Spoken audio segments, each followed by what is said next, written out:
Today is Wednesday, September 8th, 2021. Roland Martin Unfiltered, broadcasting live from Jubilee Hall here on the campus of Fisk University in Nashville, Tennessee. Coming up on today's show, NYPD investigating the death of actor Michael K. Williams. They want to know who sold him the deadly heroin that he apparently overdosed on Sunday. Also, opioids continue to be a significant problem in this country. The U.S. Department of Health says it has become an urgent crisis in the black community. We'll talk about that on today's show. Also, a report from the Urban Institute on the Democrats' proposal to boost the supplemental security income program will lift 3.3 million people out of poverty and cut the poverty rate in half. Also, a lot of people are putting pressure on companies in Texas regarding their support of Republicans who voted for the anti-abortion bill. Also, 10 black-owned newspapers have joined together to form a digital website. And we'll talk about with Mary Spiel, the founder of CEEK.com, about NFTs and cryptocurrencies. Do you understand what that's all about? Well, she will offer an explanation. Folks, it's time to bring the funk on Roland Martin Unfiltered. Let's go. He's got it. Whatever the biz, he's on it. Whatever it is, he's got the scoop, the fact, the find. And when it breaks, he's right on time and it's rolling. Best believe he's knowing. Putting it down from sports to news to politics. With entertainment just for kicks, he's rolling. It's on go, roll, roll, y'all. It's Roland Martin, yeah. Rolling with Roland now. He's funk, he's fresh, he's real, the best, you know he's Roland Martin now.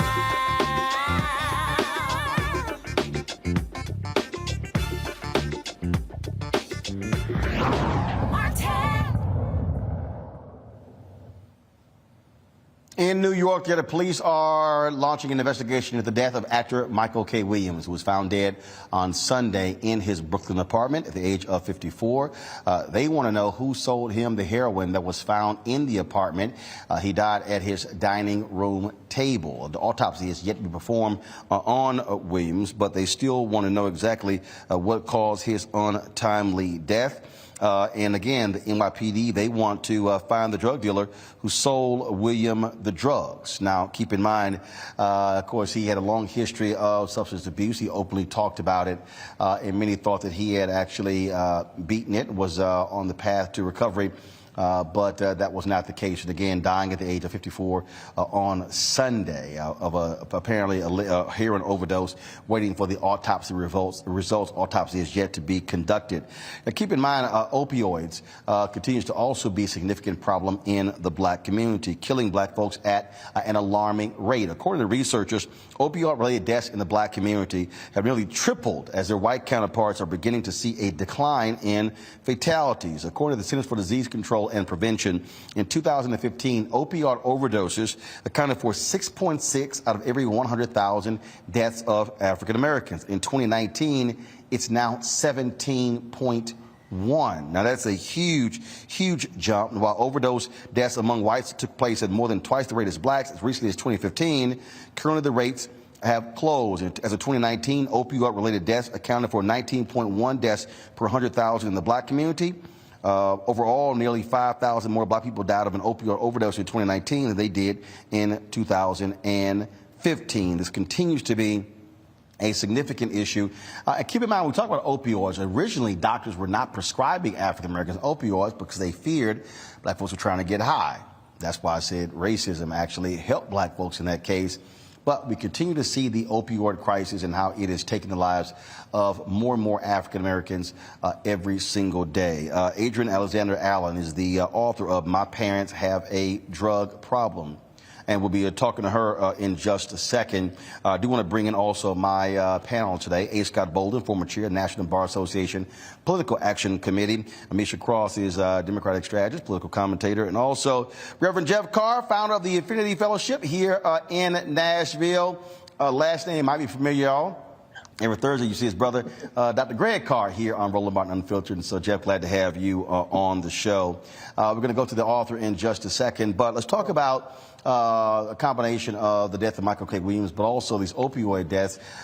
This is a significant issue, Amisha. And when you talk about, again, how you address it, initially, as I said, white folks are being prescribed opioids at a much higher rate than African Americans. Doctors were saying, white doctors were saying, oh no, black people are trying to get high. Now all of a sudden we're seeing the impact. Not only that, once people are on these opioids, now you have drugs that are laced with fentanyl, which is 100 times more potent than these opioids. And so we are seeing a significant problem. It was a major issue in the 2016 presidential campaign when all of a sudden white folks were saying, let's not throw our folks in jail, let's treat them, a far cry when crack cocaine ravaged black communities in the 1980s and 90s. You're absolutely right there, Roland. At the end of the day, we have seen such a varied response, such a disparate response when it comes to white America, particularly as it relates to opioids, because opioids were seen as the drug of white people, whereas crack cocaine was seen as the drug of black people. And we know that there are literally thousands of people that are still locked up based on addiction around crack. Meanwhile, the immediate response from the government, from a lot of those who are in power at various levels and private sector organizations, was that now we need to find treatment. We need to find prevention mechanisms. We need to make sure that we address the opioid crisis differently. And in large part, the only difference between the two of those crises was the color of the majority of people who were being affected. I think that when we talk about opioids, we also have to talk about the lead-in and how America got to where it is based on the fact that pharmaceutical companies in the 80s and 90s were basically giving out opioids as painkillers like candy to people and not really acknowledging the fact that long-term consequences of addiction were extremely known even by the pharmaceutical companies then, but they just ignored it. And many doctors knew it as well. So as you know, and as your audience probably knows, during the Derek Chauvin trial, we heard about George Floyd's issues with addictive properties related to opioids because of a previous medication he had for a back injury. What we recognize is that once individuals are off of those medications, they will find something to help them to get that same type of pain cure-all. And typically that is a street-level opioid drug. I think that we're seeing these levels increase in the African-American community because first and foremost, those drugs have become more easily accessible. But in addition to that, the tracking mechanisms around them are not as strong as the tracking mechanisms for, say, crack cocaine. What we've seen is that there has not been a heightened level of penalty or tracking of the actual drug dealers in a way that we've seen for certain other drugs. And it's devastating because the national conversation leaves black people out of the opioid crisis, even though we know by the numbers and the statistics you spoke of at the top of your question that it matters to the black community as well, and those numbers are only increasing. And I wish we pay more attention and put a spotlight on it, not just when a celebrity dies from an opioid addiction, but also when our neighbors, our brothers, our sisters, our cousins, people that we know personally and have a personal connection to are battling these crises every day. Jeff, this is important because, again, you can see the difference in the attitude here. And when I say that, you've had white folks now at these town halls who now all of a sudden have lots of compassion for people who are having drug issues who have issues with opioids. Many of them white. Same white folks did not have a lot of compassion for us. But now when we're seeing opioids exploding, now the question is, what does the black community do? How do we now target with education and the impact? Because again, this is not just affecting low to moderate income. This is affecting upper income folks as well who are losing their lives due to opioids. Sure, Roland. And again, man, it's great to be on. It's great to be on a great show with my brother. I hadn't seen you since the old days of the Round Table on NPR. So it's good to be on. Good to see you behind that Edward Havell painting of the Fifth Jubilee singers that centered Nashville as Music City. Not country music, but that music that was the soulful music of the Jubilee singers. To follow up what Amisha was saying, it's about priority. And one of the first things we have to do is we have to destigmatize what drug use is. Drug use is not something that is simply limited to a person because of race or socioeconomic status. Drug use can become very easily, especially when we're talking about addiction, disease. I call it dis-ease because it's a space where there is not an ease in the spirit. As a longtime minister, as an inner spiritual minister, some of the work that I do involves intervention. And it also involves transporting young people in particular to safe spaces. I would never break that ministerial curtain and expose any of the people that I've worked with from around the country. But I will say this, opioid abuse has been a huge problem, particularly in the white community for a long time. They didn't treat it as if it was a stigma, as if someone was a crackhead or a pillhead. They treat it like a disease.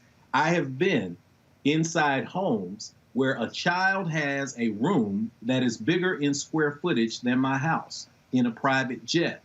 I have assisted in getting them to an intervention space where they can go and dry out for 30 days. Some of these spaces are hidden in mountains. Some of these spaces are in farms across the United States. And guess what? Some of them are $30,000 a month. Some of them are $30,000 a week.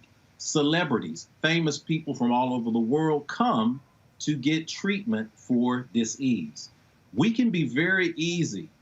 We can quickly start to stigmatize this, and that's why it becomes hidden.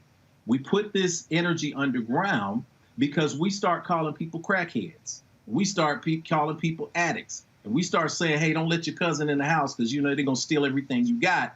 Because of that, there is a stigma attached to it. The reality is addiction is a disease, and it could very easily happen to any one of us. We can go to the dentist and be prescribed hydrocodone. We can take one more pill than we absolutely need, and before long, we can be in the street. The weed that many people are smoking in this day and age, they're hybrid strains of marijuana that contain up to 40% more THC than the weed that many of us were around in the 80s and 90s. So this is why we're starting to see this equalize in our community. And what we have to do is find ways to address the root causes of addiction and stop looking at it as if it is a stigma. White people have seen this for a long time, and that's why they created treatment. We have to be in a position to do the same.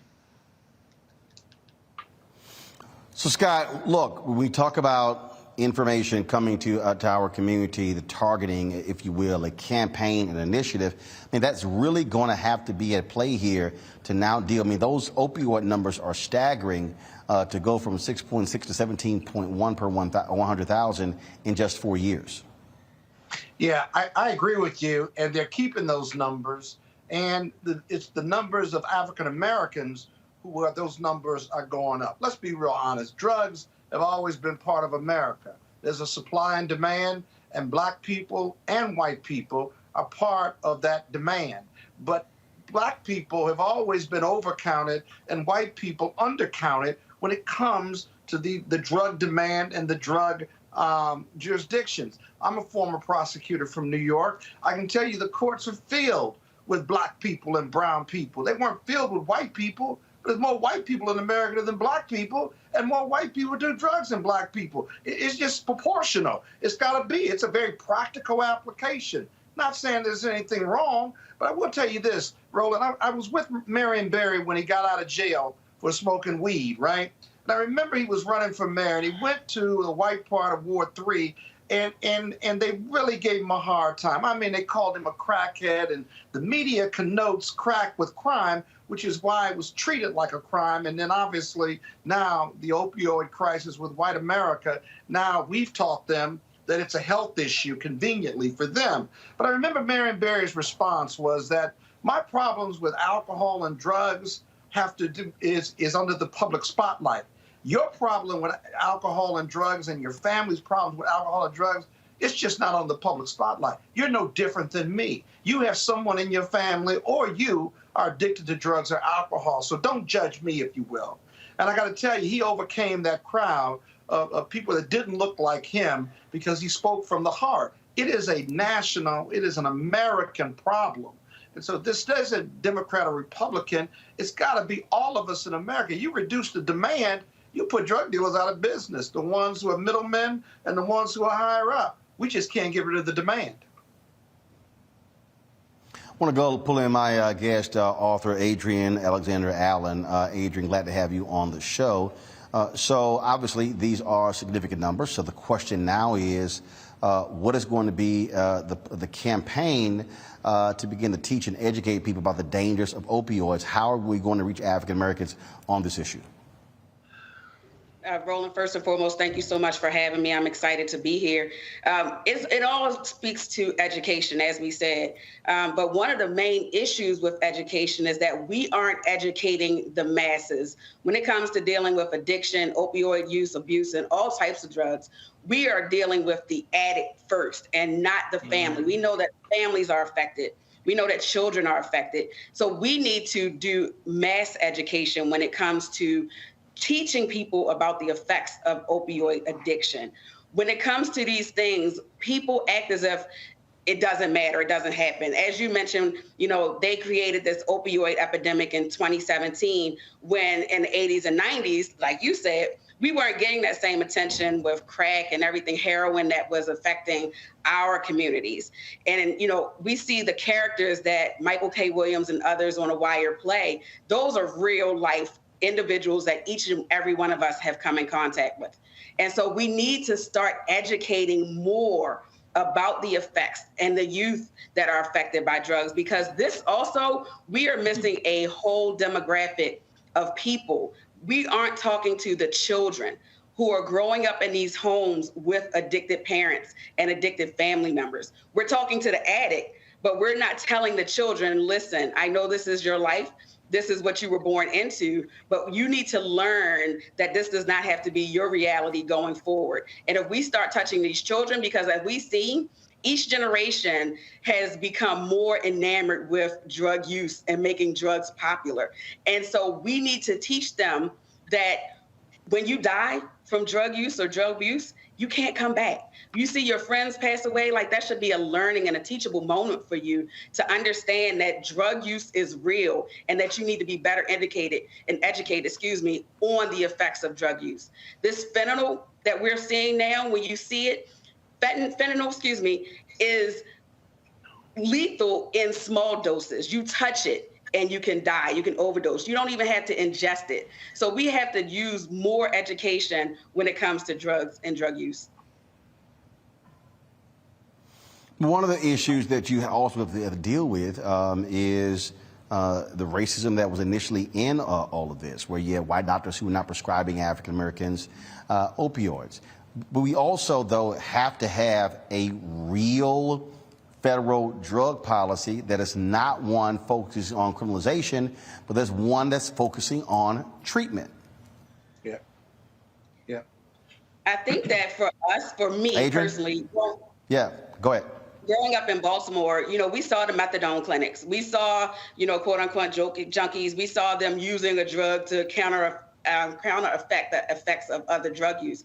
And so when you use methadone, I've seen so many stories of children who died from overdosing from methadone, which was supposed to have been a treatment. And so we have to find other ways, and it needs to be a full body treatment, right? Like it has to be emotional, mental, physical. It needs to be every aspect taken into consideration when it comes to treatment options for these people. So now, again, when we look at one of these reports, and we saw so much attention that was being focused on the Republican presidential candidates. Trump talked about how he was going to fix the problem. You had Chris Christie talking about this thing as well. So Adrian, now the question is, are we going to see more public officials talking about this, providing the funding needed to ensure that we're creating the kind of public service campaigns targeting African Americans, again, Black-specific programs that we understand to reach our people on this very critical issue? It's funny that you say that, because we hear so much about Hunter Biden, right? It's like they have made such a big deal about Hunter, but not about DJ Jr., DT Jr., excuse me. So I feel like they know that the programming is needed. We know that they know that the money and the funding is needed for African-American people, but will they do it? I feel like they just aren't there yet. I feel like it's going to be us as a community to figure out those ways to get these grants, to get these funds, and to start these programs. Because if we leave it up to them, I honestly don't see it happening. All right, then. Look, we certainly appreciate you joining us again, folks. The book is called My Parents Have a Drug Problem. The author, Adrienne Alexander Allen. Thanks a lot. Thank you so much. All right, folks. We are going to now move on to this next story, which, since we're in the South, we're in Tennessee, in Virginia. Guess what? Another retreat, a final retreat for Robert E. Lee after decades of fights and legal wranglings and protest. Guess what? That massive statue of that white domestic traitor, that white supremacist, the man who fought to keep slavery going, Robert E. Lee, it is no longer up in the capital of Virginia. It was removed today, taken down after the Virginia Supreme Court ruled that the governor did have the authority, the Richmond City Council could indeed move it out. And I must say, what a nice, rich sight, Jeff, to see that white supremacist losing again, taken away, and removed from that large pedestal there in Richmond, Virginia. Here in Tennessee, same thing happened with Nathan Bedford Forrest bust in the state capitol. It's time for all of these white traitors, these white terrorists, to lose their lofty status places in this country, Jeff. Yeah, indeed, man. I will add to the conversation, to your tribute, as we see this, the Wakanda Forever T'Challa mug salute, as that hits the ground and hopefully turns over in some space where we may never see it again. Here in Nashville, Tennessee, at the state capitol, literally just down the street from where you are at Fisk University recently, the bust of Nathan Bedford Forrest, one of the early figures in the Ku Klux Klan, one of the persons who put together the Fort Pillow massacre. We lined black soldiers up in the ground and shot them, exterminated them, took their lives. That bust of him was removed. It's been there for 30 years. It has been a symbol that white supremacists in this state have rallied around. It has been a symbol of honor and a symbol of pride. It's interesting that the governor of Virginia noted that, and I quote, "The public monuments reflect the story we choose to tell about who we are as a people." When it comes to monuments, particularly here in my home city of Nashville, Tennessee, I reflect on the bust of Nathan Bedford Forrest, and I think about all the protests that came about as a result of this bust. And I find myself in the middle, because with that bust, it was very clear that the last 25 years of Republican gerrymandering and creating a state that, while it is really a moderate state, is now in an electoral space overwhelmingly red. Nashville is an island of blue. Memphis is an island of blue in a state that is now controlled overwhelmingly by the Republicans. That bust was a symbol of white supremacy. It was rallied around. What concerns me now, though, is that with all of the celebrations around the monuments coming down, are we also not making sure that we focus on getting policy in place? When we look at the bust of Nathan Bedford Forrest and all of the protests and all of the arrests that took place, the policies have not changed, not yet. What policies do we now have in Nashville, Tennessee, and the state of Tennessee since the protests began? Well, now it's illegal to camp on the state grounds where the legislature is. And if you camp there, you can be arrested. You can get a felony that can then strip you of the right to vote. Now, since the protests have been taking place, we passed, or can I say they've passed, legislation that makes open carry without a permit law. We've also passed a policy that now makes it so that if someone is protesting and walking in the street and you hit them, you will not be charged with murder. So the bust has disappeared. We now have the outward symbol that is no longer here, and yet the policies have dug in deeper. I think with these celebrations, it's time for us to now move into a space where we focus on the statues coming down as a result of the policies being significantly changed. Even in Nashville, we celebrate that he has moved the bust, but the bust didn't go away here. I don't know what they're going to do with the statue there in Virginia, but here in Nashville, the bust has moved from the state capitol where it had about 100,000 visitors a year, to the new State Museum in a special new exhibit where it has over 220,000 visitors a year. That puts it in perspective for us. So policy first, then the symbols coming down as a representation of success in policy. That's the ideal that I think we should be working toward. I'll tell you what, Amisha, it has been quite hilarious to watch all these people whining and crying, leaving these voicemails, how, oh, this is unfair, they're taking our white history.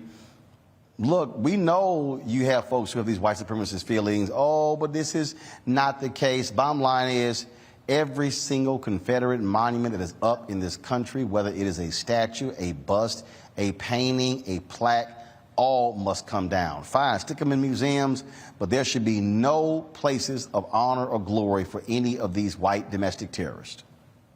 Absolutely agreed. I think that, well, first and foremost, we are the only country that erects, symbolizes, and gets excited, at least our white America does, about these symbols of terror, these symbols of basically trying to dismantle our democracy, these symbols of trying to rip the nation in two. In other nations, what we see is when that type of behavior happens, you take those things down. There is no importance, there is no viability, there is no structure around continuing to hoist and in admiration these types of figures. And I agree with what Dr. Carr, number two, actually, I don't know whether you're number two or number one, but what Dr. Carr said a minute ago, because I do think that we have to, before jumping the gun and getting too excited, jubilant, and dancing in the streets, recognize that even though these monuments are coming down, and it's been a long time coming, the attitudes, the policies, the structures around them that have inherently created a hotbed for structural racism to continue to not only supplant but grow across this country are very much alive and well. If we take down Nathan Bedford Forrest, if we take down Robert E. Lee, if we take down every single one of these across the country, we're still seeing these very strategic, very aligned and hateful policies that still keep Black people behind. So on the one hand, I'm excited as well that we're seeing these ignorant things that have been erected for years finally come down. But on the other, I'm also really frustrated and agitated that Black people continue to be treated as second-class citizens, and we're watching time after time more and more laws and policies get passed, particularly at the state level, that thwart the progress of Black people across this country. So I think that this comes at a somewhat of a bittersweet tone, because it seems like the more these statues come down, the greater push we see of angry white people who are honestly getting their way when it comes to telling Black people what they have for generations. Get back, stay Black, know your place. And let's be clear, Scott, there's only one party that is full-throated defending these white Confederate symbols, these white domestic terrorist symbols, the Republican Party. Well, that's true. They're nothing but racists and Republicans in the GOP, and then there's Donald Trump. But, Roland, the next phase of all of this, because I agree with your colleagues, and I've said this before, is that America is going to continue to have the race question and continue to have the race issue permeate its society, negative for Black people, not so negative for white people, until we have a race reconciliation dialogue about slavery. We've moved on from slavery. We moved on from the civil rights movement and Jim Crow, but had no resolution with our white brothers and sisters about it. They don't want to talk about it anymore. And many Black people are afraid to engage in that discussion because they're embarrassed. But we've got to have those discussions, because otherwise we just keep putting a Band-Aid on it, and it's really not going away. Even when we become the majority in this country in 2043 or 2045, the race issue will still be a problem. That's what the big GOP fight and white people believing their white history is being taken from them. This issue of white privilege that they did not earn, but they believe by racial reckoning they're losing something by giving up their white privilege. This needs to be resolved, and we're only going to resolve it through race reconciliation discussions with all of us in this country. You have to be fearless about it. These are difficult discussions, but our leadership in this country, Black, white, Democrat, Republican, are terrified of having it. But it's the only thing, at least the first big step, to race reconciliation and resolution in this country. But we don't have the courage to have it, so we will continue to struggle with it. All right, folks, got to go to a break. When we come back, more of Roland Martin Unfiltered, broadcasting live here from Jubilee Hall, the campus of Fisk University in Nashville, Tennessee. We'll be right back. I believe that people our age have lost the ability to focus the discipline on the art of organizing. The challenges, there's so many of them and they're complex, and we need to be moving to address them. But I'm able to say, watch out, Tiffany. I know this road. That is so freaking dope.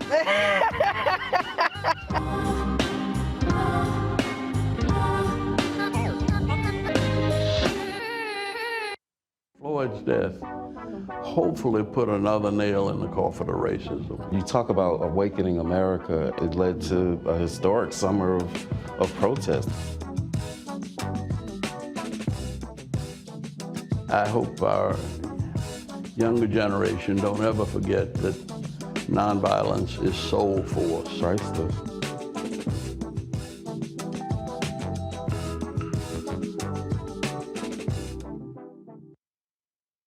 I'm Chrisette Michelle. Hi, I'm Chaley Rose, and you're watching Roland Martin Unfiltered.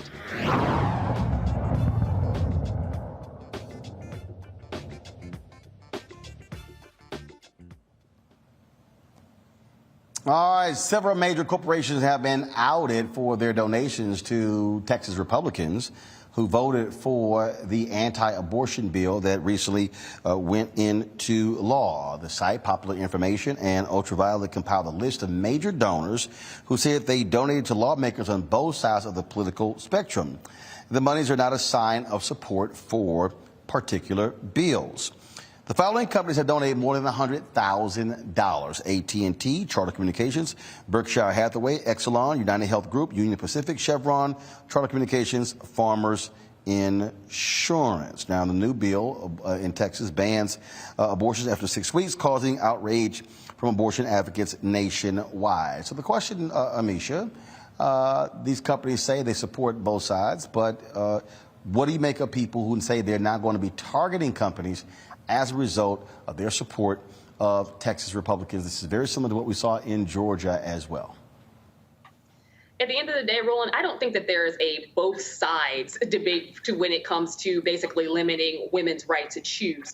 Abortion is women's health. Abortion is health care. Abortion will always be health care. And watching this debate funnel its way down on some crazy right-wing religious mantra that we've heard for decades now, I think is completely ridiculous.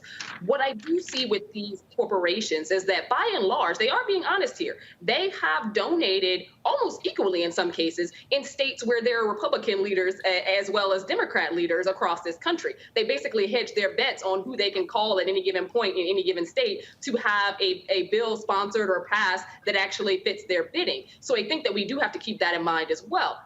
These organizations have supported as many liberal bills as they have Republican ones across the nation. So I think that it would be very difficult in some senses to boycott things like Comcast, ComEd, things like that, Exelon, and also on the one hand boycott it in Texas, but then look at the great progress that they've been able to create in terms of education or criminal justice reform in states like Illinois, my home state. The frustrating part is I think that we have to dig deeper, because when it comes to policy, there are a lot of private organizations, private corporations that basically deliver cash cows to both sides of the aisle whenever it benefits their billing. So I think that there's a lot deeper here, and the bigger frustration should be amongst those Republican legislators who have decided that this is the mantle they want to take up, that they want to push it this far, that they want to ignore, and even in many ways push it further than we've seen conservatives push before historically in terms of limiting a woman's rights. But largely, I think that this is a conversation that is beyond that of private sector corporations who, this is what they do, this is what they've been doing, and honestly, they teeter their horn on both sides of the aisle here on various issues. So this is actually nothing new. Well, it's nothing new, but I must say this here, Scott Bolden, when it comes to activism, bottom line is the way you want to get the top politicians' attention is if you affect their money source. That's why this matters. Yeah, but most of those companies, Fortune 500 companies that can give that type of money, Their lobbyists are lobbying them on business issues. They may or may not agree with the social justice issues of these individual state reps as well as federal reps, but they really are giving this money for tax policies, business policies, and that's not a cop-out in my commentary. It's just reality. And so I don't think you're going to be able to stop that type of money in politics and influence from folks. What you have to do is, if you're big on social causes and you have a PAC and you are a socially liberal corporation of means, then you've got to outspend those who will give money to the sponsors for this Texas bill, anti-abortion. You got to outspend them. You got to out-fundraise them. You can chase those cartwheels or those windmills all you want, but in the end, money is still the mother's milk of politics, and you got to outspend them. And even then, it may not work with these votes that they have coming up. They have tens of votes, hundreds of votes each session. And so it's a race against your opponents, not only to outspend them, but also to out-lobby them. And so, I mean, I think it's a wash. It's a good idea, and certainly it's offensive at its core. But at the same time, there are thousands of issues these corporations are vying for at the state level, and on some life-changing issues on the business side. So you got to outspend them. Otherwise, it's just the same old fight. I don't necessarily agree with that, Jeff, primarily because if you look at apartheid, you look at divestment, you look at how critical that was, and how it had a significant impact on changing politicians and public policy in order to be able to, because again, when you start messing with the money, and that's what I tell people all the time, in America, when you start messing with the money, it's amazing how people then choose to begin to listen to you. Sure, and you're absolutely right. When you hit an entity, including America, in its pocket, things are going to change. We learned this in the 60s, but to go along with what Amisha was saying and to reinforce what Scott was saying, we have a different era now. We're living in different times. So things are a little bit different. The area that you're standing in right now, right behind Jubilee Hall, if you walk out of the front door and take a right turn, you're going to hit a street called Jefferson. Jefferson Street was the historically black center of Nashville, Tennessee. Jimi Hendrix played on Jefferson Street. Ray Charles played on Jefferson Street. Many R&B artists came through this space and played in places like the Era. On Jefferson Street alone, you have Tennessee State University, where I went to school. You have Fisk University, hello Fiskites, where my wife went to school. You have Meharry Medical College there. Then you have that entire strip that used to be a thriving business community until the interstate came through in the 1960s and broke that community apart. There was a time when you could go out on Jefferson Street, rally 3 colleges together, get students like Diane Nash, C.T. Vivian, to go out and knock on doors. John Lewis at American Baptist College, 10 minutes up the street. They would rally neighbors. They would rally people, march downtown. They would boycott. They would do what they needed to do because this was an all-inclusive community. Right now, you can come out of Jubilee Hall and take a left, and you're going to see white people jogging, throwing Frisbees with their dogs. Entire parts of the country have now changed and gentrified. Our housing patterns have made it so that it's tough for us to now stage the level of boycotts that we could stage in the 60s when we had communities that were tight-knit. That's not to say that we cannot still operate from the space of hitting them in the pocket, but there has to be a consistent and comprehensive strategy going forward that also takes in mind how we pressure our politicians to hold their funders accountable, how we hold companies accountable for who they're funding and the legislation that is there. Every single person, every single corporate entity, every single organization that's a nonprofit out there is operating from one principle, and that is self-interest. So they are funding politicians who are going to advance their self-interest. If we can find a way to bring our self-interest to the table and focus on cutting off the money on that end, that's a smart strategy, and you're absolutely right there. But there are people who will say, you know what, I'm tired of AT&T. I saw that they just gave $291,000 to this cause in Texas. I'm going to change my service. I'm going to switch over to Cricket in Tennessee. Well, Cricket, uses AT&T's network. I'm going to change my health care from United Healthcare. United Healthcare has a number of subsidiaries, including a number of organizations and a number of health plans that serve TennCare and Medicaid, the poorest of the poor, and allow them to have access. So really, how deep in the weeds are we willing to get when we're talking about choking the financial neck of America and actually making change? Again, money talks in this country, and so if you want to make a change, you always go after the money. All right, folks, let's talk about an initiative that 10 black newspapers are joining together with. It is called Word in Black. The whole purpose is for them to be able to bring all their stories together to amplify the reporting of the black experience onto one particular platform. Joining us now is Sansira Masai Giles, CEO of the Houston Defender, Janice Barnes, publisher of the Washington Informer. Glad to have both of you on the show. The thing here is, and I'll put this out here, is this, frankly, Sonny, 20 years too late? It's been a lot of things that have been going on, obviously, in the black media space, and, of course, with black newspapers. And so this particular initiative here, first of all, describe how did it come about, but also how do you now compete against other brands that are out there that have been in this digital space for the last 2 decades? Well, I think one of the biggest opportunities that we have is that we have a legacy. We're legacy media. We have relationships. We're entrenched in the community, have been there for not just the last 5, 10, 15 years, but more 50, 60, 90, 100. And so as a result, I think the relationship and the trust is already built in. And all we're doing now is building upon that with the digital platform. Denise, obviously, I was glad to see this, glad to hear it. So we don't have Denise. So, Sonny, obviously, I was glad to see this, glad to hear it. 3 of these 10 papers I've actually run, and man, I wish a lot of these black newspapers had listened to brothers like me a long time ago. And I think for a lot of people, the same thing. Black newspapers were going through what mainstream newspapers were going to.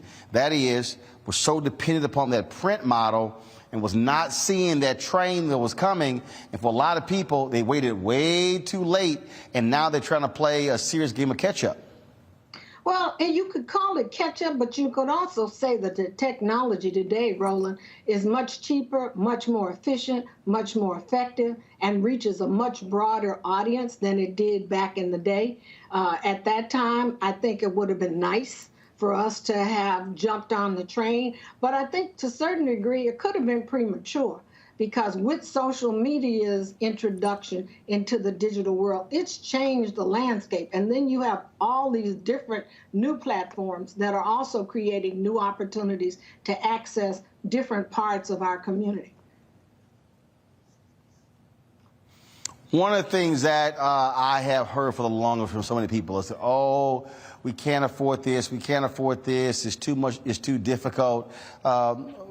But the reality is, I think what COVID did was, frankly, COVID forced a lot of people to stop making excuses. I was having a conversation today with the president of Fisk University. We were talking about how there were a lot of HBCUs that were against online education. Well, guess what? COVID hit. They had no choice but to deal with the online because that's the only way they could actually continue teaching. Black churches, same thing. A lot of black churches, they didn't want to hear about having church online. Well, guess what? They now had to deal with it. And so have you also seen this take place where other black papers now have to understand you got no choice. You're not black newspapers. You are black media companies. You gotta be digital. Necessity demands intervention and sometimes innovation. And I think what has happened, as you said, not just to the newspaper industry or to the media industry, but to industries across the board who have now transitioned, who have sped up. I mean, I felt as though when COVID hit, I went into warp speed to make the transition. We were already in line to make the transition, but the speed and the demand to make it enhanced tremendously. And so as a result, once we made that crossover, the opportunities to make new revenues, to access new customers, all opened up, not to mention the opportunities to also secure grant monies and other types of revenue, like reader revenue and different components that contributed to our bottom line. So this particular initiative here, talk about the local news organization, the nonprofit that actually that helped provide some of the resources to make this happen. And with this particular site, will it be just printed stories, or are you also talking about video, audio, things along those lines? I think the plan as far as the expectations is to build upon the content that we have, not locking into print, but more content, and how we package that content, as you said, will vary, whether it's in podcast or video or actual articles, photo galleries. I think you're going to see a mixture of different mediums that we use to actually communicate the message.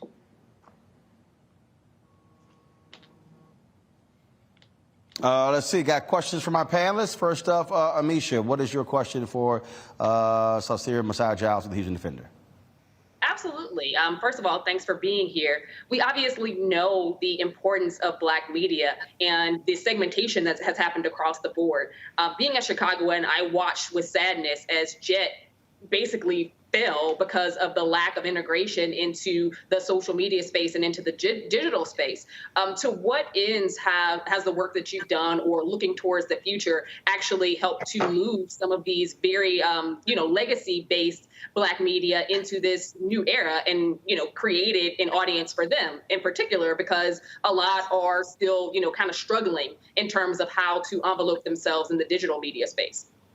I think the uniqueness of the 10 publishers is that these are very progressive publishers who have had a business acumen, who are mostly in major urban areas, and have joined forces to create this collective that is going to not only help us be able to tap into resources and cut some costs, but at the same time be able to be more of a force, because there is more resonance or more power in the collective than it is individually. We're also joined by, first of all, my next question is going to go to Jeff, but I also want to bring in to this conversation here Denise Barnes, who's the publisher of the Washington Informer. And so before I go to Jeff, I'll ask Denise this question. Denise, I posed the same question to Sonny just a little bit earlier, and that is, you're no longer Black newspapers. You're Black media companies. We're now moving, you look at the New York Times, they don't call themselves a newspaper. The Washington Post, the exact same thing. And so we're living in this digital space. That is what is driving so much of this. And are other Black newspapers now truly understanding and getting the message now that if you do not have a strong, vibrant digital property, you're not going to be able to survive in the 21st century? Yeah, I want to say, and I really love your shirt there, Roland, because with your background, what you're wearing, I just want to say to that statement, hallelujah, because yeah, I think a lot of our Black publications are very, very focused now on understanding this evolution or revolution that we are involved in, and I think they're getting it. It's still slow. You have to understand, this transition into the digital space is not cheap, and it comes with the skills that many of our publishers don't have. So that fear still exists.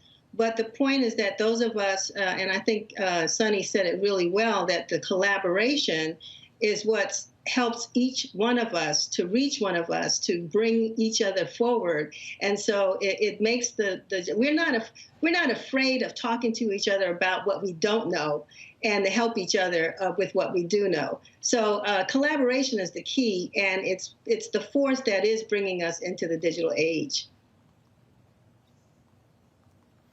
Question, Jeff, for Denise and Sonny. Go. Sure. And Sister Barnes, Sister Messiah, I love the name, Messiah Giles, powerful. I speak things into existence, and I'm very, very, very focused on that. The law of attraction is real. So you are absolutely being a part of some messianic energy that is needed in this space today, especially from Black media. And Brother Roland knows, having worked at the Chicago Defender, I know, having run a newspaper called The Third Eye here in Nashville in the 1990s. I know from being positioned now at the Infinity Center, 3 doors down the street from the home of Rosetta Miller Perry, the publisher of the Tennessee Tribune, a longtime newspaper here in Nashville. The challenges that you face, the challenges that we all face in trying to tell our stories. One of the biggest challenges that puts us in this kind of difficult conversation, and that is, how do you pay for it? How do you make sure that you can have the life that major mainstream media organizations have when you're in a space where you have to pay for digital content, you have to pay for writers, you ideally want to pay salaries for good people who go out there, and many times you have to lean on mainstream companies to provide those resources. How do you deal with that going forward, balancing out needing financial support and wanting to get to a place where we can truly be independent? Denise, you want to take that, or you want me to go ahead and start? I'll start off because I think Sonny said it. We have looked at different revenue streams. We have always been supported on dependent upon ad dollars. And I don't want to say that we aren't still dependent upon ad dollars. Ad revenue is what makes the car run. But at the same time, we have also found that there are other sources of revenue out there that help us, and that revenue sometimes comes in the form of grants, which allow us to hire and pay for staff in specialized areas that we, heretofore hadn't been able to afford. And then also reader revenue. I mean, now we don't have to be a nonprofit organization per se in our individual publications for people who once subscribed to a newspaper in print to continue to subscribe to us on a digital platform. And every person that gives $1, $2, it's up to you how much you want to give, to support Black journalism. And it's been sort of a phenomenal experience to see how our community supports us in the work that we do. And they want to see us to continue to survive. I really think, Jeff, to your question, though, the business model of today's media has changed tremendously from now looking at, as Denise said, reader revenue, events, grants, philanthropic support of journalism, newsletters. You have a gamut of different products now that bring in revenue that no longer are dependent upon that print ad. And so as a result, that has opened the doors of opportunity for generating revenue for Black media today. Next question goes to Scott Bolden. Scott? Let me just say hello to my NMPA colleagues. Congratulations on the Black word. My question is, this is an awesome platform and a way to get around not only the cost, but the mindset of so many of our community-based, Black-based newspapers. Do you see other similar partnerships coming together with other Black community-based newspapers, or even the 10 papers in the Black word expanding, if you will, if this model is really the answer that both of you all talked about in your comments earlier? I think when Word in Black was originally founded, and understand that we are just getting to a year old, so this is relatively new. But when you consider what's been accomplished, our expectation is to be able to grow and to invite others in. But first, we have to get our own foundation strong enough to be able to stand on its own feet before we can enter into any kinds of agreements to welcome others into the fold. I just want to add too, Scott, that, as my daddy used to say, there's nothing new under the sun. And, this is an interesting... He said it with force, too. But, you know, I mean, this collaboration is what brought those publishers together many years ago when they established the National Newspaper Publishers Association. It was a similar reason for bringing Black newspaper publishers together. And even in regions or in cities across the country, there are Black newspaper publishers that still collaborate. They always have done that. I mean, and so this is not a new. What makes this new are the platforms that we're now. I mean, as Roland asked, you know, we understand that and have adopted the fact that we are looking at digital first, and so that's what makes this new. But otherwise, collaboration has always existed among the Black press. I think the other thing that makes the business model different is that the association, or NNPA, is a trade association versus this being a business operation. So. Yep. Well, I can see many of the members in NNPA looking at this model, asking lots of questions about it, and then possibly forming even a different a joint venture to try to make this thing work. Because, as you all know, we've talked about this for years, but the affordability and in some cases the mindset, you had uneven interest in it. And so this is really powerful for me as someone who's been supporting and active in the NNPA for several years. I think it's a landmark piece, and I think it will spur other joint ventures or collaboration efforts, given the multiplicity of social media platforms that are out there right now, as you said, Sonny. So congratulations. Let's make it work, as we say. What you also obviously are dealing with, you're dealing with the reality. You got to compete with content, and that is you don't have any daily Black newspapers. You're doing weeklies, and so when you talk about aggregating content together, you can certainly drive more content when you have 10 papers who are combining their resources, and so that's certainly what is important.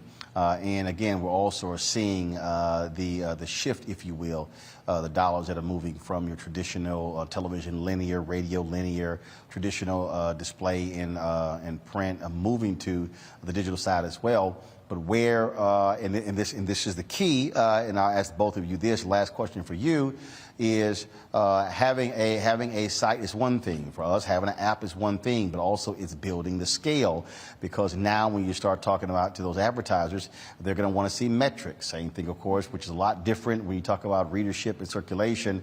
And so what is the marketing plan, if you will, to be able to expand that footprint, to build capacity, to build the scale, to build those numbers and the metrics to satisfy those advertisers? I think the analytics are going to play a major role, because that's what clients want today. And with digital, it's much easier to track the analytics than it was before with newsprint.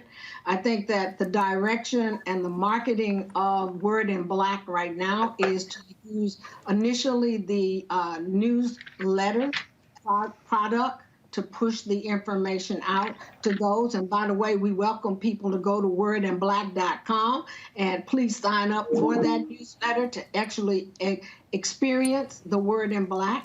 And also, if possible, support the Word in Black with a donation, because part of that marketing you talked about, Roland, involves pushing the information out and delivering the information to people in their email boxes, or to be able to get their support to donate this cause that we put together as a collaborative. And I would just add, I think I'm glad Sonny got a chance to do the pitch for us, because that's really important. I mean, it supports us. And when you get there, you'll get a chance to see all the individual newspapers. But, you know, Roland, you have really set the example in a lot of ways of what are the things that we as publishers should have been doing and are beginning to do now. Social media is also key. You know, all of us have our social media platforms. We're pushing out Word in Black. We're pushing out our own content as well on our platforms, and also pushing out each other's content on social media. It's interesting to me, and we're fighting the challenge right now of getting that, that blue check mark on some of our platforms like Instagram. It's my understanding that there are no Black media. Maybe your program or your platforms are rolling, but there are no Black newspapers that have achieved the level of being able to get that blue check mark. And we're trying to figure out, what is it that's keeping us on the outside as opposed to getting in. So, we have our challenges and we're learning it along the way. But this collaboration is making us bigger and stronger, and we're understanding and having to bring people into our operations who know how to capture those analytics and put them in a form that our sponsors and advertisers can accept. That's the issue. Can accept as valuable proof of our own value. So it's a challenge, but thanks to Word in Black, I think we're breaking down some of those walls. All right, then. Denise Barnes, Senator Messiah Giles, we certainly appreciate it. Thanks a bunch. The site is called wordinblack.com. Thanks a bunch, folks. Hey, Roland, good luck on your show. I'm looking forward to the TV station. Power to your brother. Once again, you're stepping out courageously, taking on a new venture and showing people that there is opportunity as you go to the next level. Congratulations on that. Yeah. I appreciate it. Thank you so very much. Thanks a lot. Folks, the reason this was a timely conversation, because literally my first lecture today here at Fisk University dealt with the issue of the past, present, and future of Black-owned media. And the thing that I said is that we are moving towards a serious issue, if you will, Jeff, Amisha, and Scott, because what you're seeing is you are seeing people who've always understood the power and the importance of Black folks with Black targeted media. Of course, you talk about BET, Viacom, CBS. You talk about, of course, with iHeartRadio launching Black Information Network. When you look at these other sites, Refinery 29 was purchased by Vice. They have a Black vertical, Black female vertical targeting them. We can go on and on and on.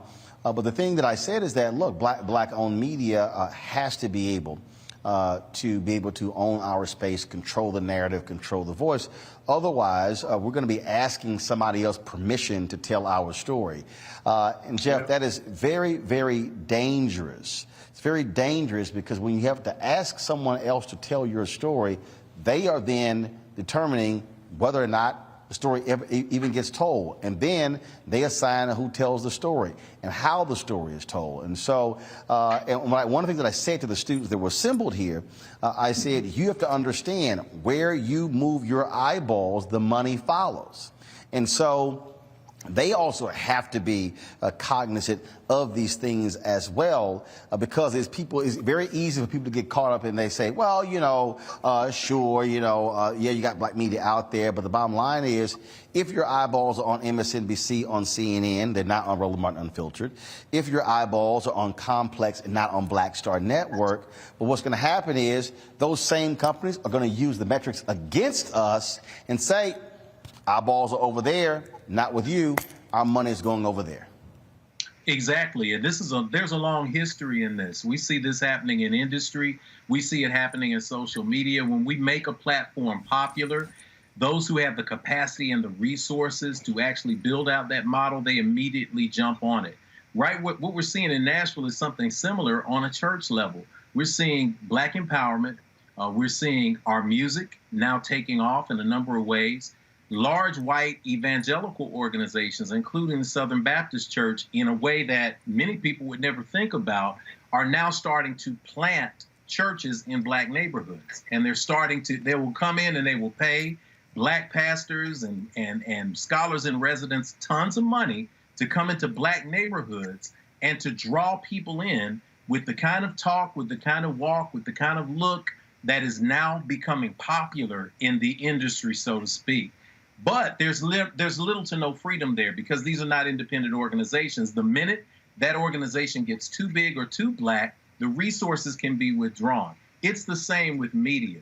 This is why it's important that what you've done with Roland Martin Unfiltered, what you're doing with Black Star, what we're seeing with Black World, we're seeing independent organizations moving forward and saying, we are going to tell our own story. As you probably know, because my brother tells a million stories from our personal upbringing, but I had a granddaddy on my mama's side and he was fiercely independent. And I don't know if city folk know what a lighter is, but a lighter is the middle of a pine tree, and it's got all the sap in it, and it's something they use for kindling. Well, my grandfather, who worked for the railroad when he was 13 years old, was told when he was a grown man that he had to move his entire family from his land in Alabama. He said, no, I'm not going to do that because I am independent. They said, we'll take your job from you. He said, I will shoe horses. I will fix engines if I need to. I will fix wagons and grow my own food. His saying was, and I'm not going to defile the airwaves with his bright language, but he said, I will walk these back roads naked and eat feces from a flat lighter spoon before I allow a white man to tell me what to do. That fierce independence is the same spirit that you saw in an Ida B. Wells. It's the same spirit that you saw in independent Black media. It is a powerful vibration that draws people to it because it is authentic and it is real. It's the same energy that you're drawing with the work that you're doing in a space that many people thought would fail because you didn't have the big monster of CNN behind you anymore. At this crossroads, at this intersection, it's important that we continue to jump on that, to continue to funnel that authenticity into self-empowerment. Because as you said, if not, we will see what is happening now. Major white organizations seeing the attention that is now coming from smart, intelligent, brilliant, funny, creative Black media, and they say, how can we mimic this? We as viewers, those of you who are viewing this program, do not take the bait, because when you do take the bait, you end up harming independent Black media, and we're not going to do it this time around. And that's why, again, it is a state of consciousness, Amisha, and a mindfulness. You look at the app Clubhouse, debuted last year, zoomed to about a $4 billion valuation. Black folks made that possible. Yet Isaac Hayes III has launched an app called Fanbase, which actually allows for content creators to actually get paid from their fans. And it has been steadily building, but it's not blowing up that way. Do they have audio rooms, same as Clubhouse? Yep.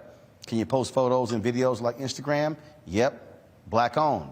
Yet what happens is we have a fundamental problem, and when I say a state of mind, it's a fundamental problem because whether people want to admit it or not, there's a problem with white validation in the minds of Black people. There's a problem when you have Black folks who have this belief, well, oh, you know what, that's not the same quality, so therefore it's different. Well, guess what? There were early bugs in Twitter and Facebook. Like any other app, those things happen. And so I have long said that there has to be a massive reprogramming of Black America when it comes to understanding why our media matters and why our voices matter. Because if we don't, we will be in a situation, and we're seeing it right now. We're seeing it right now. You saw it in New York, where you had these Black radio stations that were owned by Percy Sutton's company. Then he dies, family loses control of these stations. They sell it, boom, they flip the formats to a sports talk radio. And Black people are like, oh my God, what'd you do to our station? No, it's not our station, because they now own them. That's exactly. Right. I think that part of this is a mesmerization that Black people often have with things that are not owned by us, sometimes a confusion because it says Black in the title, or they may have some Black programming, that the assumption is that, well, Black people basically designed this from the ground up and this is the fruits of that labor. When in many cases, we see a lot of white-owned media organizations putting Black faces on their white material. And we know that the stories are told from a different lens. We know that the clearance to even tell certain stories goes through various levers that change how that story is actually even viewed by our audiences. With that being said, I think that for individuals like you, Roland, who have been talking about this for such a long time, and kudos to you for doing it, even during your time at CNN and working with other media, you have always been someone who's been on the forefront when it comes to Black-owned media and ensuring that your voice was heard there and that you were elevating them in that sense, and also talking about your own personal start. I think that oftentimes when we see Black people who have taken off at places like MSN, like CNN, like our ABCs, NBCs, and what have you, even if they got started in local Black media or Black media specifically in some of our major cities, the minute that they get signed to a large cable news outlet, they forget all about this Black media that actually helped to create them and make them who they are. I think that at this point, the understanding has to be that there are so many creators in our community who are really driving the conversation when it comes to news, when it comes to politics, when it comes to social entrepreneurship and engagement. And a lot of those stories are literally being swiped by some of our major media, and we're seeing it on a regular basis. It's not just with those kids who are creating TikTok dances and then seeing it repurposed by white folks. We're also seeing a lot of Black media be repurposed by white organizations. And I think that now is the time to really lean in on and understand not only the importance of Black media and Black voices, but also the investment that has to be made in Black media for it to actually be able to exist at a time where we see just so many threats to the Black community and where race and policy are intersecting. We need those independent Black voices because they're going to tell the truth. They are not beholden to a corporate structure that doesn't allow them to be real and to be authentically Black. They also have the opportunity to elevate stories and situations that otherwise would not be heard. And I think that these are all extremely vital processes in ensuring that we have a very vibrant Black media, but also acknowledging the fact that, like your guest spoke of earlier, a lot of this comes down to ad buy. A lot of this comes down to money. And we need to be able to have a robust funding structure so that Black media survives. You know, Scott, last point on this, you know, the thing, again, and we talk about how we reach, and I saw just a comment, somebody was like, well, you know, so-and-so needs a better marketing team. That costs money. See, it's amazing to me, when I have these conversations with people, when I'm trying to explain to them the business of the business. So I have people tell me, man, you should have ads running. I agree. Where's the money coming from? Buy one. How are you going to pay for it? I mean, the reality is, if you're not getting the advertising dollars, you can't grow your brand. If you can't grow your brand, then you can't build capacity. If you can't grow your brand and build capacity, then you can't hit the metrics they're asking for. It becomes a self-fulfilling prophecy. That's the thing that people don't seem to understand. And it is as if, again, as somebody like me, who I've been in this business since I was 14 years old, only thing I've done for the last 38 years. So I say the simpletons do understand there are things that we cannot do by virtue of not having those resources. And again, if folks then send their eyeballs elsewhere, what's then going to happen is that those other companies are going to benefit from that. So when folks are retweeting stories from mainstream media, all they're doing is increasing the value of those mainstream media outlets, as opposed to who gets a level of attention. I mean, I'll give you a perfect example. We have been sending out, launched Black Star Network last week, sent the press release out, the publicists have been reaching out. Mainstream media will not cover this. Will not cover it. Yeah. But I've seen on Mediaite, perfect example, I've now seen back-to-back days of them posting something on Megyn Kelly's podcast that hasn't been in and around as long as Roland Martin Unfiltered, but they will never cover what we do, but then you will see it there. And so not only do you cannot afford the marketing, you don't even get the free pieces because guess what? They're controlling who they write stories about. Yeah, exactly. Well, you know, it's a big-ass problem, but, you know, Roland, we can solve that problem. There are lots of different social media platforms. That's one thing. But Black people are the biggest consumers in this country, or one of the biggest. We spend $3 billion. I saw a report that said Black America spends $3 billion a year on stuff. They're consumers. They're not even saving, right? You put a portion of that $3 billion towards Black Star. You put a portion of that $3 billion in supporting Roland Martin Unfiltered. Now you got the revenue, right? Because what happens otherwise is that the majority companies, they let us, the black media companies, compete for crumbs then, right? Look at the government. Government spends about 5% on black media, and they have $1 billion budget. You talk about it all the time. You want to compete for crumbs, but you want to give the majority media companies the marketing contract for coronavirus, and they throw a couple dollars at black media, and now you got black people who don't want to get vaccinated because you don't have an outreach program, one that you put together that they rejected. And so now you have the black community suffering and going through all of these stories about not trusting the source and what have you. And then you only got 50% of America vaccinated. It has ramifications beyond just support black media. But again, $3 billion. We don't have a black news program on cable or on any of the networks. And our Hispanic brothers and sisters I think have 3 networks that they have morning news programs on.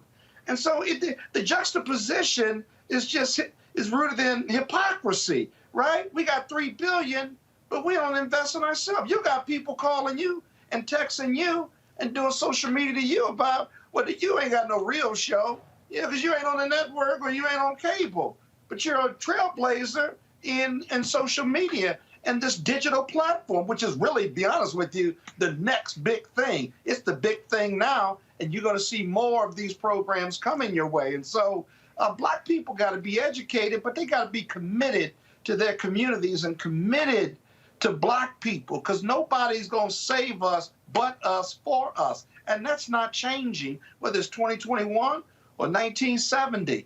And just we got to be enlightened and see the picture and see the journey and see the pathway, don't we? Our people as a collective have got to see it and say, we can do this. We don't have to rely on majority white media. We don't have to rely on anybody that doesn't look like us if we got $3 billion to spend. It's a bottom line proposition, and it never stops being that. Absolutely, folks. If you want to support what we do here, Roland Martin Unfiltered, please join our Bring the Funk fan club, where every dollar you give goes to support this show. You can do so via Cash App, $RM Unfiltered, PayPal.me/R Martin Unfiltered, Venmo.com/RM Unfiltered, and then of course Zelle is Roland@RolandSMartin.com, Roland@RolandMartinUnfiltered.com, and even though these other media reporters have ignored this, you can also download our app, Black Star Network. We are available on Apple phones, Android phones, but also Apple TV, Amazon Fire Stick, Roku, Samsung, Xbox as well. Folks, all those particular platforms we'll be announcing in the coming weeks, additional shows that we're going to have on the network as well. You can see my exclusive interview with civil rights attorney Fred Gray, of course, who was the lawyer for Rosa Parks, Claudia Colvin, Dr. King, and so many others. And so here's a piece, folks. You're not going to be able to see that interview. I'm purposely not streaming it on YouTube or Facebook or Twitter or Instagram. You can only see that interview on Black Star Network. I've heard people talk about why Claudia Colvin, why she did not, her story did not become the major story. Instead, it was Rosa Parks. Well, Fred Gray explains that. He was the attorney for Claudia as well as Rosa Parks. So download Black Star Network, again, all those different platforms. And so we've had thousands so far. Our target goal, folks, by December 1st, we want to have 50,000 downloads. And so let's hit that goal. Y'all are watching this show. You've got people watching us on YouTube right now. You can watch the show on Black Star Network as well. And so, again, we've got some other great things that are coming, some other exclusive content. And so you definitely want to check that out. All right, going to a break. We come back. We'll talk about NFTs, cryptocurrency with Mary Spio, the founder of CEEK.com, a black virtual reality company, right here on Roland Martin Unfiltered in just a moment.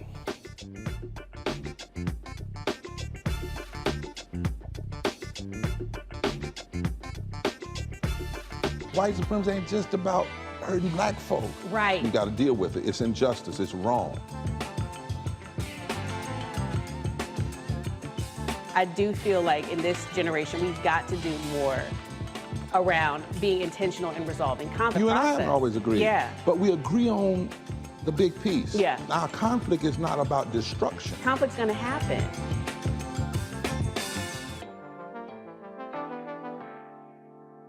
Till's murder, we saw struggle for civil rights as something grown-ups did. I feel that the generations before us have offered a lot of instruction. Organizing is really one of the only things that gives me the sanity and makes me feel purposeful. When Emmett Till was murdered, yeah, that's what attracted our attention. I'm Bill Duke. This is Diala Riddle, and you're watching Roland Martin, Unfiltered. Stay woke.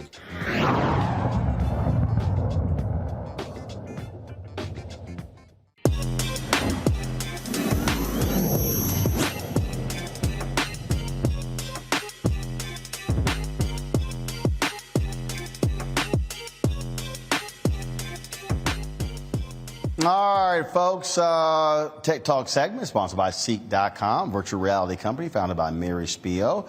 Mary Jones joins us right now. Mary, glad to have you back on the show. All right, we keep hearing about these NFTs and cryptocurrency. All right, first of all, let's start with NFTs. What the hell is an NFT? So an NFT is, the word means a non-fungible token. Basically, all it is something that's irreplaceable, but it's a digital version of it. And so people are selling digital art that they're tracking on the blockchain, which means that you can't change any of the characteristics of it, and that you really, when you buy that piece of art, you have the digital proof, because the blockchain is a whole bunch of people that validate that. And that's basically what it is. It's just digital art. It's just rare goods. And it's all the craze now because, of the ability to track it. All right. So perfect example. This painting here. This is a valuable piece of art. And this is the Fisk Jubilee Singers, sitting in the Queen's Court? Is that what it is?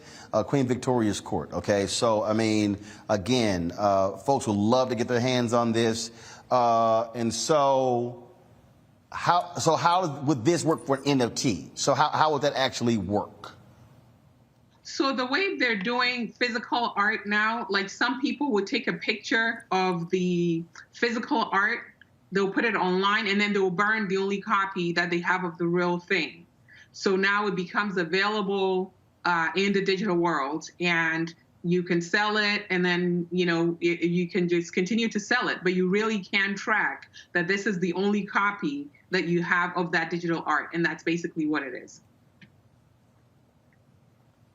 Okay, so and we're seeing people sell stuff and as NFTs, and could it be anything? Because so here's the thing with art. So we actually buy art. So this is an art piece, and then it's framed and things along those lines. And so how do you know it's the only digital item? How do you know that?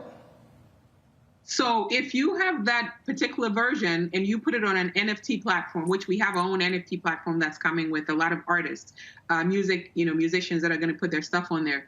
So when you put it on there, the blockchain is controlled not by one person. That's why they say it's decentralized. So you've got a ton of people that are actually verifying in a digital ledger that this is the only copy. So in order to verify it, all these unrelated computers, all these independent computers have to verify that that's the only piece of, that's the original piece. So if somebody else puts something out there and tells you that that's that piece, they're not going to be able to get all those different computers that are out there on the blockchain to verify it. So that it's, it's not the real one. Okay, so, all right, so, those are NFTs. All right, now, let's talk about cryptocurrencies. I've got people hitting me up saying, Roland, you should be accepting crypto for your Bring the Funk fan club. Why? Real money is real money, okay? People who give to this show, I can take that money and go buy that camera, that monitor, those lights, pay for airline tickets, hotel room, Why in the hell should I be accepting cryptocurrency for the Breen and Funk Fan Club, Roland Martin Unfiltered, or Black Star Network? So basically, some people will be able to pay you cash, but some people also are sitting on a lot of cryptocurrencies. So for example, everybody knows about Bitcoin. There are people that bought Bitcoin when it was 10 cents, and today is, over $40,000 per coin. There is Ethereum. There are people who bought it when it was 10 cents. So you may have people in your audience that have either Bitcoin or some kind of token, maybe they even have a CEEK coin, that they'll be able to contribute to you. And you can very easily convert that to cash whenever you want to. But the advantage of the cryptocurrency is the fact that it has a stored value. So maybe when you receive it, it was 10 cents, but today it might be $40,000 or, $60,000, as in the case of, things like Bitcoin. All right, so I know we got questions from my panel. I want to start with Amisha first. Amisha, what are your questions for Mary Spio about NFTs or cryptocurrency? Absolutely. So before this show, honestly, Roland and you, ma'am, I didn't know what an NFT was. But for cryptocurrency specifically, we're seeing more millennials as well as the next generation beyond millennials really jump on crypto, specifically with, the offshoot like Dogecoin and things like that. And it shows really no signs of stopping. What do you think is attracting particularly younger investors to it? And what would you say about the conversation that now is leading that anybody can basically be an investor, and that's how we're seeing this new wave of cryptocurrency really take off amongst populations that, generally speaking, didn't really have too much of a voice when it came to finance, specifically Wall Street level finance? I think the reason why we're seeing a lot of millennials and younger, people buy cryptocurrencies is because in their lifetime, they're seeing what can happen. So, for example, there's some people that bought Bitcoin or bought Dogecoin or even CEEK. We have our own token. Some people that have purchased some of these cryptocurrencies, and what's happened is they wake up and overnight, they go to sleep maybe with $9,000 in there, and they wake up and it's, $1 million, or they wake up and it's some ridiculous number. So they have seen it for themselves. They have friends that have experienced it. And so they're believers in it, and they have full control of their money as well. It's kind of like email, and it's the currency that we're going to see with the Web 3.0, which is what's coming. So, for example, before with emails, if you wanted to send a letter, you had to write a physical letter, take it to the post office. It's the same. Now, if you want to withdraw your money, you have to go to the bank or use an ATM or a credit card. But with cryptocurrencies, you can just instantly withdraw it and you can send it back and forth the same way that you send emails. And so for their generation that grew up with video games and, all of this is what's next for them. And they don't want to miss the boat. All right, next up is A. Scott Bolden. Hey, good evening. My daughters, who are 26 years old, have finally got me to invest in Ethereum. Is that it? Yeah, Ethereum, yeah. Okay. And I put thousands of dollars, not a lot, but thousands of dollars into it. And I go to it every couple of days, and yesterday was down by like 15%. And now it's up by about 5% today. That's kind of fun. But the debate about cryptocurrency used to be whether it was real or fake or going to fail. You don't hear those debates anymore, at least I haven't. And so can you comment on whether this cryptocurrency is for real, or are we still waiting to see whether it's going to fail or whether it's going to make all of us rich? It's for real. It's for real. A country like Ecuador just announced that they're going to base Bitcoin as their legal tender. And then also there are some applications or some coins that have a real value in the real world. So those are things that are, for example, with the CEEK coin, we use that to track every single time there is a viewership on, in the metaverse. There's a viewership, whether it's on our app or on other different apps. So for stuff like that, where you've got people demanding that they know when their content is being consumed, that's a coin that people have to use in order to distribute content. Ethereum is the same way. Yeah, but, you have contracts. Got you. But But what's backing up Ethereum or crypto coins? What's backing it up? The American dollar isn't backed up by gold, of course, but it's backed up by the belief in the dollar bill that it won't fail because it's the currency of the United States of America. What's backing up crypto coins or Ethereum? So what's backing, for example, Ethereum is the people. The people, because people are using it. They're using it, for smart contracts. So with smart contracts, for example, if I say to you, we're going to, have an agreement where for every single time that, let's say every single time that you stream a piece of content, I'm going to pay you 1 CEEK. In the past, we would have to get an attorney to draft an agreement. But with a smart contract, what happens is I tie your wallet to the technology, and then whenever the stream happens, automatically that money gets deposited. And the foundation for that smart contract is Ethereum. And everybody is using smart contract now. It's like the new internet. So the fact that so many people are using it, and every time it gets used, people have to verify it. So there's money exchanging hands, and there's a cost that goes into it. So that's really the use of the technology. The utility is what's driving it, and it's what's most widely, adopted now for the Web 3.0. Will it ever be regulated? Jeff?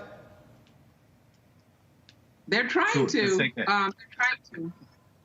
I think there's a lot of effort, to regulate cryptocurrencies, but because it's a utility, it's sort of like email, right? It's like saying that, in order for you to use email, you have to pay this or you have to pay that. But that's basically what it is. It's the foundation of the next generation of the web. So there are some aspects that will be regulated, but there are other aspects that, because it's just a utility, you can't really regulate, because it's a technology. So it sounds as it. All right, Jeff, your question for Mayor Spiel. Sure, absolutely. Salute to you, sister, for making this accessible to everybody. I am a father, may have mentioned, of 5. My wife and I have 5 children. I'm from the hip-hop generation, original hip-hop generation. I think I get classified as Generation X. I've got a 26-year-old who is classified in that millennial space. And then my 19, 15, 12, and 10-year-olds are either in Gen Z or whatever comes after Gen Z. And one of the things that I've learned is that you have to give way to innovation. Just like in the past, we had a belief, as Brother Scott outlined, we had a belief in the power of the dollar. It sounds as if the belief in the cryptocurrency space is a belief in the blockchain and the trust of the people to be consistent and to make those decisions. Let me ask you 2 quick questions on that, because I want us to understand, as people in that hip-hop generation, Gen X, who need to make the change. We've already made the change here. We're in the digital space speaking to webcams. 10 years ago, you could have told us that, and we said, nah, we're not going to do that kind of thing. But we are doing it. Change is inevitable. When you talk about the decentralization, I think about a site like Rotten Tomatoes, and I think about people who had ill intent when Black Panther came out, Wakanda Forever, of course. When it came out, they deliberately went to Rotten Tomatoes and gave it poor ratings so that it would not be 100% rated well. Is there room in the crypto space, when we're talking about the blockchain, for people to affirm the value of, say, that piece of art? Is there room for people with ill intent to devalue it as well? A lot of what's happening now, and that's a very good point, a lot of what's happening now is what's called a proof of stake, which means, so there are instances where in order for you to vote, you have to put your money against that. So let's say you purchase some coins, and every single time you cast a vote with the coin. So unless you're really, really, really determined to spend a bunch of money to really push down that art or to push down that technology, it becomes, much, much more difficult. And because so many people at the early stages are buying all these different coins that are the foundation for things like voting on, who likes the movie and who doesn't. So let's say, your daughter has the Rotten Tomatoes token. She's going to be the one that will be able to vote, and other people that have that Rotten Tomato. So it's not just going to be someone that's just sitting there clicking the button over and over and over because they have nothing, to stake on it, which is why a lot of people have more faith in using the blockchain for things such as voting. Awesome. Now that makes a lot of sense. So finally, when we talk about the process of conversion to cash in real terms, in real simple or easy terms, because we hear, well, if you need a camera, you need a monitor, you need a switcher, you need a high-speed internet, you can convert the Bitcoin to cash. What's the process of conversion to cash? Do you need a point of sale, a person who can accept Bitcoin? How do you say, I've got tons of Bitcoin, how do I actually cash that out in American dollars? There are so many exchanges. So like a site like Binance, it's an exchange, when you go to that exchange, what happens is you can create a wallet there. And so when people are sending you Bitcoin, it goes into it. You can tie your bank account to that. And what happens is anytime you want to move it from being a cryptocurrency to cash, you just click a button and it moves from here to there and your money is in your hands. It's that simple. So you just sign up for an exchange. Coinbase is another one. And some of these, exchanges today are buying real banks. Some of these banks that have been around for hundred of years, because of the amount of money that's moving through these exchanges, a lot of them are, just running circles around the traditional banks. Sounds like something we all need to get ahead of and we need to be a part of, because it seems as if the technology is becoming a great equalizer in this space. It is. All right, folks. Mary, for folks more information, where can they reach you? CEEK.com, and they can definitely, reach me on CEEK.com. I'm on Instagram, I'm on LinkedIn, and, CEEK.com for sure. And make sure they pick up the headphone while they're there. Yep, folks, of course, you can get the headphones there as well as the virtual reality headset. Just use the promo code RMVIP21, RMVIP21, where a portion of that comes back to Roland Martin Unfiltered. Well, of course, we believe in supporting black-owned businesses, and then there's reciprocity there as well. Mary, we appreciate it. Thanks a lot. Thank you. Thank you so much. All right. Folks, one of the reasons why this conversation is important is because I think we have to expand the knowledge base and horizons of our people. We can't just talk every single day about cops who kill black folks, talk about voting rights, things along those lines, because African Americans, we are a well-rounded people. We do many things. We're in business and technology and environment and on all those different things. And so that's one of the reasons why we have our Tech Talk segment. That's why we have our Marketplace segment, which airs on Tuesday, Education Matters, which airs on Fridays, our Fit, Live, Win segment, which airs on Monday as well. All of those things are important because they truly represent African Americans, who we are as a people. And so that's why we want you to support what we do. And as I said, you can join our Bring the Funk fan club. Our goal, of course, is to get folks to give an average of $50 each. That's $4.19 a month, 13 cents a day. You can support us in a variety of ways. Of course, Cash App, $RM Unfiltered. PayPal is R Martin Unfiltered. Venmo is RM Unfiltered. Zelle is Roland at RolandSMartin.com. Roland at RolandMartinUnfiltered.com. If you go to the app, download the app, Black Star Network, you can actually also join the fan club right there on the app as well. And so we launched the app on Saturday, the 3rd anniversary of this show. And so we certainly want to thank all of you. I get the alerts every time one of y'all download the app. And so trust me, it's been going off a lot during the show. And the thing here is this here, and it's pretty interesting. Jeff, Scott, and Amisha, Amisha, I'll start with you. We reached out, as I said earlier, we reached out to every single one of these media outlets, even the sites that cover media. And it's amazing how they won't do anything on any of the things that we've done, the success that we've had in our first 3 years, launch a Black Star Network, and I had people hit me up and like, oh my God, it has to be frustrating. I'm like, no, that's just the reality of being black. And so this is why, as we talked about with the black newspapers, what they're doing, this is why we as African Americans have to have far more respect for our own platforms that are trying to inform us and enlighten us than what we're doing, because we cannot count on somebody else being there for us. We got to be able to do it for ourselves. And that's why having these type of segments, because guess what? Other people may not have Mary Spiel on talking about CEEK.com. But this is a black-owned virtual reality company. And so I keep telling people, it's sort of like black restaurants. Guess what? Black folks can do more than soul food and fried chicken.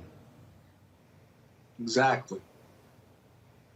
No, absolutely. And I think that, Roland, because you have been such an archetype and so smart and strategic, specifically when it comes to the advancements of social media and getting in that space on the ground running, when it came to developing your own, making sure that you understood how the algorithms work, being able to pull from such diverse audiences, but also to get those individuals who look like us, who are in our community, who are doing great things on multiple fronts, from entrepreneurship to technology to the sciences to education, you name it, you've been there and you featured those individuals.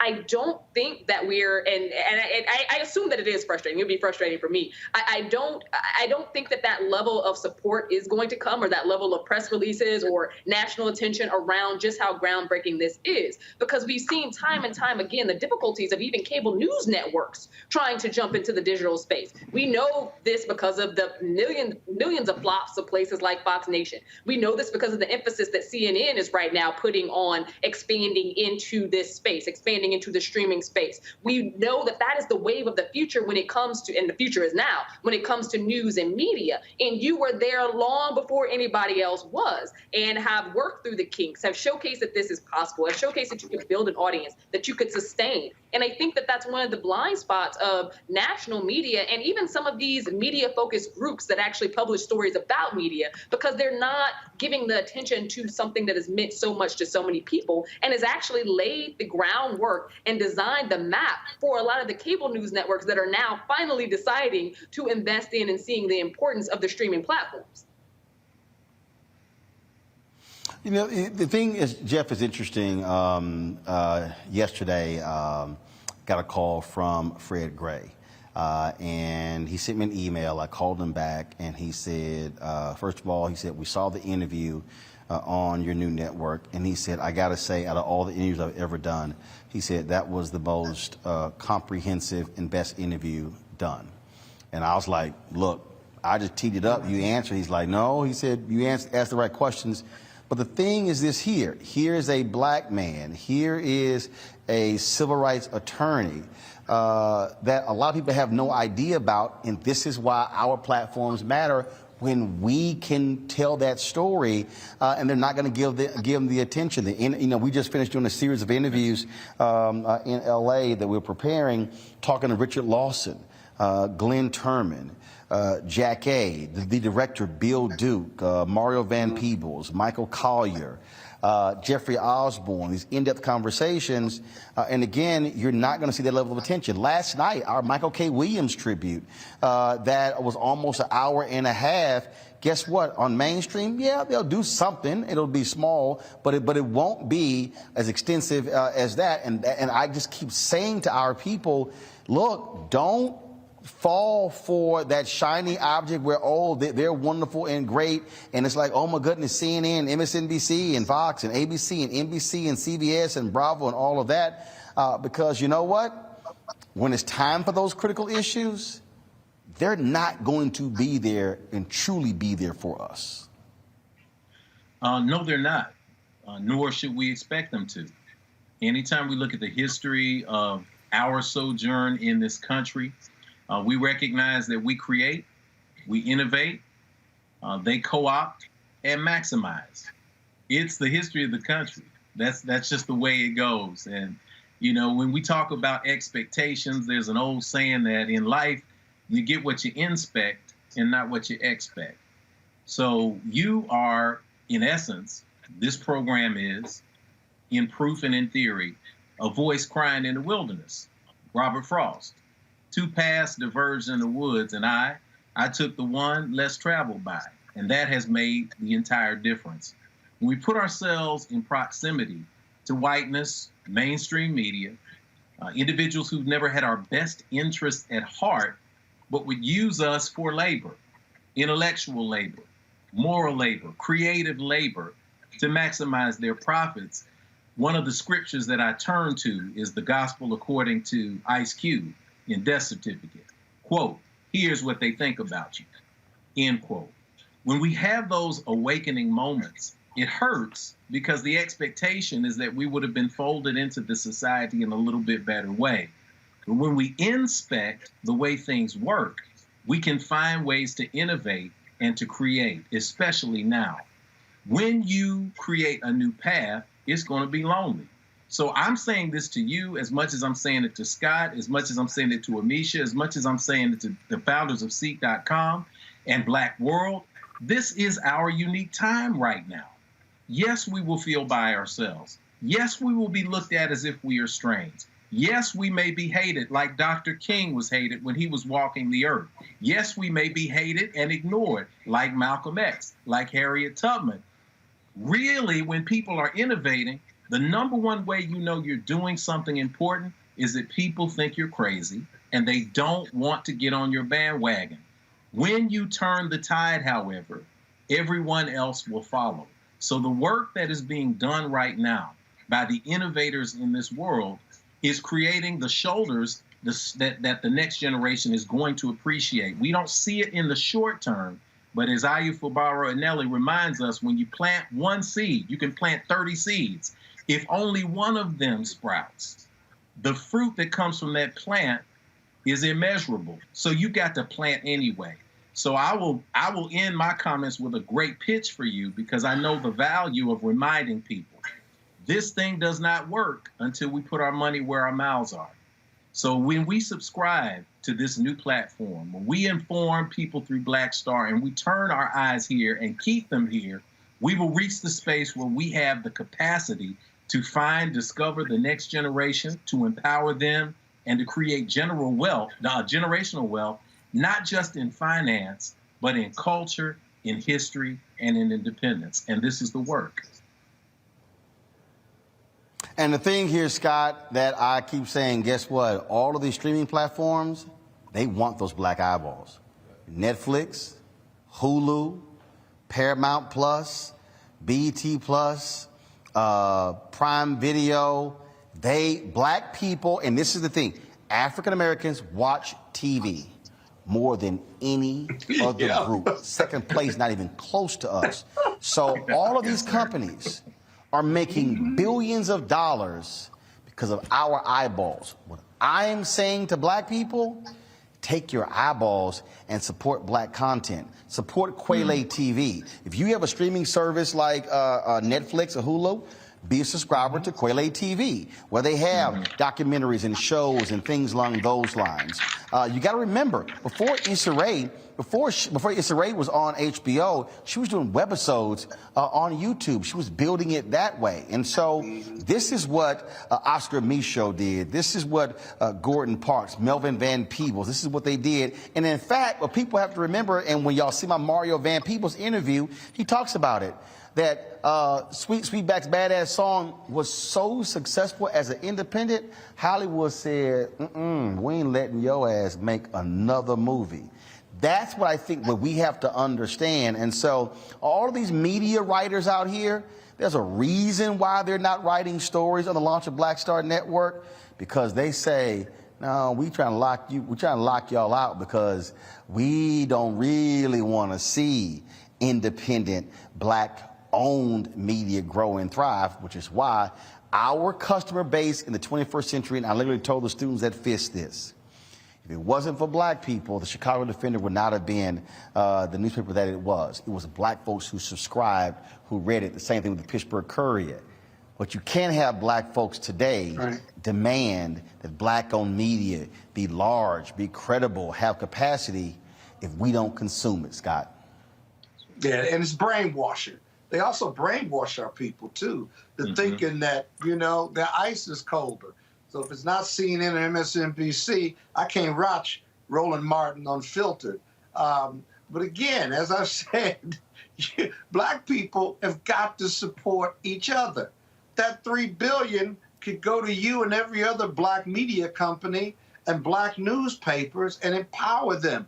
And by the way, Van Peebles made that movie because they wouldn't give him the money to make the movie, so he did it on his own. That's right. Spike Lee made his own movies early on a video camera, basically. He didn't have a budget to make the first one. She's Gotta Have It. I mean, listen, entrepreneurship has always been a freedom fighter and a path to freedom for people who Hollywood and the majority organizations and companies simply would not hire or invest in. That's okay. That's okay. We got a platform now to do it ourselves, and if you're committed and you can raise some capital for it or figure it out, I mean, I think it's ingenious that you got a fan club that helps support and underwrite Roland Martin Unfiltered. How many people would have thought of that, if you will, on top of getting your sponsors? You got to be creative if you're an entrepreneur, but we need Black people to support Black entrepreneurs, to buy Black, to choose Black, to be Black. And until we get that $3 billion focused on Black people in everything they do in their life, we're going to always be competing for those eyeballs because the majority media companies are going to have more money, more time, more access, more technology to try to get those eyeballs on their content or their Black content versus our own entrepreneurship content. And so, the struggle continues. Well, it continues. The bottom line is we're going to put the work in. So again, folks, if you've not downloaded the app, download Black Start Network right now. Again, we're building this up. Our goal, we want to have, obviously, we want to hit 1 million, 2 million downloads, build that even larger. And that's really what the game is. The question that we're going to get asked from advertisers and others, how many downloads, how many viewers? And so that's why you should get it. Yeah, you can get, of course, download the app right to your Apple phone, Android phone, or on your Apple TV, Android TV, Amazon Fire Stick, Roku, Samsung, as well as Xbox. Real simple. I've already done it on all of my Samsung TVs, done it on Roku, done it on Apple TV as well, done it on both of my iPhones, and so it's not hard at all. Also, we purposely made this free. We're not charging you a subscription for the app because we wanted to ensure that you had access to the content. And so we got the Fred Gray interview up right now. When we finish our 10-part series on the year of return to Ghana, that's going to be only on the app as well. And then, of course, look for some announcements coming forth in the very near future. Dr. Carr, Jeff Carr, we appreciate you being on the show. Amisha, Scott, thank you as well. Folks, I want to thank the folks here at Fisk University as well. The last couple of days, beginning, of course, today with the first lecture as a scholar in residence, the Reeves Mitchell, what do y'all call it? The distinguished, it's like this long title. They would take up 2 sides of a business card. And so, but certainly glad, I want to thank the students for helping me. And y'all understand, I've been putting them through the paces. They like, damn, you mean? They like, you mean? I'm like, I ain't mean what? What y'all over here? What? I'm getting you ready. No. Do it. They trying to actually get on camera. No, y'all haven't earned that shot yet. No, see. Y'all were a little slow setting everything up. So, no, okay. You got to do this faster, then I'll put y'all on camera next time. Okay? Yeah, I thought so. See, so yeah, I made it clear I'm going to put them through the paces, and they're going to get treated just like the staff. Like, look, and they were like, man, you kind of like, you too hard. Deal with it. So that's how. That's the real world. How we roll, and so they will be helping us out, and so we'll be here again next month, and then actually the next 3 months giving a lecture, and I'll be doing some other things on campus as well, and so certainly shout out to President Newkirk, to Provost, everybody involved for helping us out. So folks, that's it. I'll be back in studio tomorrow, and we are that close, y'all, that close. I cannot wait to show y'all. We're that close to finishing out our new studios in Washington, D.C. We are installing our new set piece tomorrow. y'all gonna be blown away when y'all actually see it. And again, your dollars are making that possible. So, man, it's some phenomenal stuff we're doing. And so I am hopeful to be able to unveil our new studio, fully designed, fully lit, early next week. And so I can't wait. All right, folks, that's it. Please, again, download the app, Black Star Network, curated by Roland Martin. Be sure to support us. I bring the Funk Fan Club as well. I will see y'all tomorrow for the nation's capital.